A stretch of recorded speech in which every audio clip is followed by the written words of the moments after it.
Hey guys, Sean at Top 5 Fit. Touching on the concept of training like a superhero or trying to train like a superhero. To give some examples of what I've been putting myself through and what I'm actually trying to accomplish at the end of the day.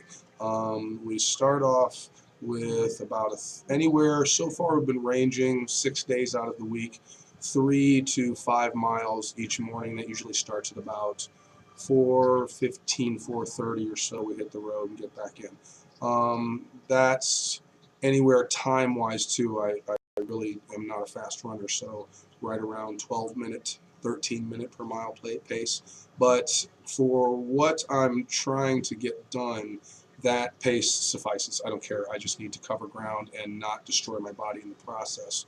So at 245 pounds and trying to at least get somewhere around 40 to 45 miles a week, I don't care about the pace. I can give a shit. All of the fast cats out there will lose their minds and they'll, no, you guys, if you're not doing a 7-minute mile, whatever. No, you guys aren't running at my body weight, and I still have to come to work. So we'll take those things into consideration when we're putting in this psychotic training load to try to see what a 44-year-old man can do. When that's finished, we usually hit the gym afterwards. I like to do things in kind of circuit-esque routines. So yesterday, for example, was flat bench, basically ramping up from 135 pounds and stopping at 315.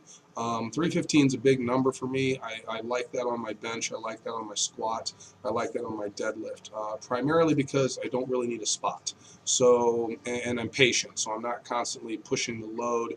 I like to sit around 315 for slow reps, fast reps, sets above 8 reps, sets below. I mean, it's really just kind of being as comfortable with that weight as possible. Not to mention, I can get my heart rate up pretty fast and pretty good throwing that kind of weight around. Same thing on the deadlift, same thing on the squat. It's really all about what you can do with the weight instead of just climbing. And again, I'm trying to minimize damage and maximize gains. Usually mixed in with there are some type of functional strength activity. For example, yesterday it was dumbbell carry up one flight of steps to the top of the track at the gym that I go to. Basically, that goes anywhere from 30 to 35 pounds all the way up to 95 pounds in each hand.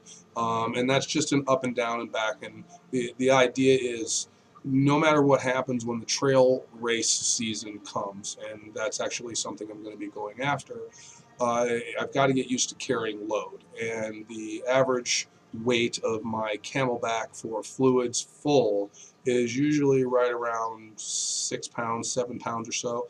And I know what you're saying. It's that 95 pounds is flipping ridiculous. You're never going to carry that through the woods. However, some of the distances that I like to go after, that pack feels like 8 pounds, 7 pounds in the beginning. It feels like 80 once I'm beyond a certain distance or so. So it's a little bit of overkill here. Then after that was about 30 to 35 minutes or so spent in the steam room. The steam room gets up to about 160, 170 degrees or so.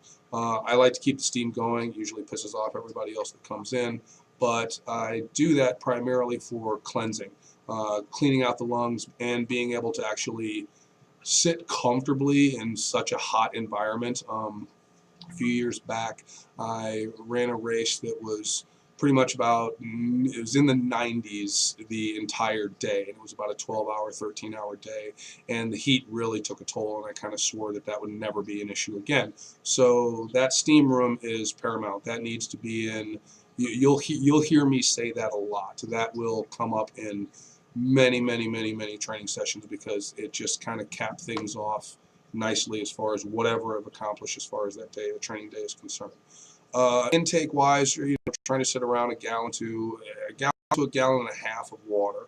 I don't have my jug. I'm trying really hard not to go that route. I'm actually counting. I've got a 30-ounce, what is the Yeti glasses or the Yeti mugs, one of those. So I try to clear that X amount of times a day to make sure I'm hitting that, 1 gallon to 1.5 gallon mark. A couple supplements that are thrown in there as well for, various purposes. We'll go over those one at a time as we move forward. Um, So basically, when it comes to training like a superhero, I'm trying to throw in everything that I would see, say, Batman or Superman or, even the Hulk actually, I guess, show you or present you in any one of the films. So if you watch a Bruce Wayne or watch the Hulk in action, you're talking about covering ridiculous amounts of distance with extremely explosive, powerful movements. At some point, actually, moving, throwing, wielding some kind of, object or whatnot. So there's a lot there. And if you're even going to think along the lines of how can I actually walk around on a daily basis and have all those things, at my disposal whenever I want them, so on and so forth, you're going to have to start filling those voids in the training. So that's why you'll hear me say, make sure you're stretching before and after every training session. I really don't give a shit whether or not somebody believes in it or not. It's all about range of motion for me. And if your joints don't work properly, if they are grinding and stiff and whatnot, then you can't possibly ask them to perform on any one of the other planes. So you'll always hear flexibility out of me, and it'll happen in the steam room, it'll happen cold, it'll happen, it just doesn't matter. Movement is important. And if you can't do that, you're kind of missing the boat. And then you'll start seeing, obviously an endurance component, a strength component, a power component, an agility component, but all of these things ultimately that the superhero would present when you're watching whatever show it is you're watching. So thanks again for listening to me ramble. If you have any questions or comments, please feel free to throw them in the box below. If you go ahead and subscribe too, that would be great. There will be more videos coming out. As you can tell, I'm getting a little bit more comfortable with the camera, and it really is kind of a ground up thing. So it'll be fun to, hear what you guys have to say and, try to answer any questions, and at the same time, watch the channel develop and turn into something cool. Thanks. Bye.